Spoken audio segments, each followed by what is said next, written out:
గత కొన్ని రోజులుగా నేను రామాయణం ట్రైలర్ కోసం 2+2 4 కళ్ళతో వెయిట్ చేశాను. ఫైనల్లీ రామాయణ ట్రైలర్ అయితే మార్నింగే రిలీజ్ అయింది.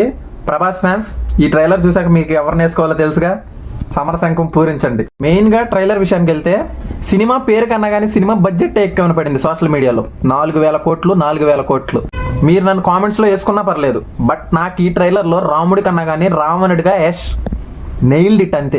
రాములు వారిగా రణబీర్ కపూర్, సీతాదేవిగా సాయి పల్లవి పర్ఫెక్ట్గా సెట్ అయ్యారు. బట్ నా ఒపీనియన్ మాత్రమే సీతాదేవి వాయిస్గా సాయి పల్లవి వాయిస్ కాకుండా ఏదైనా స్మూత్ వాయిస్ అంటే లో టోన్ ఉన్న వాయిస్ పెట్టుంటే మాత్రం అదిరిపోయేది. అది జస్ట్ నా ఒపీనియన్ మాత్రమే. నాకు ఈ ట్రైలర్లో బాగా నచ్చింది అయితే స్టార్టింగ్ రావణుడు, ఇది రావణ రాజ్యం అండ్ ఎండింగ్ వైల్డ్ యానిమల్ ఎదురుగా అంటాడు. ఎపిక్ మామ. రావణ్ స్టోల్ ద ట్రైలర్ అంతే. ట్రైలర్ కట్లో చూసుకుంటే మా బాస ఆంజనేయ స్వామి ఇంచు కూడా కనిపించలేదు.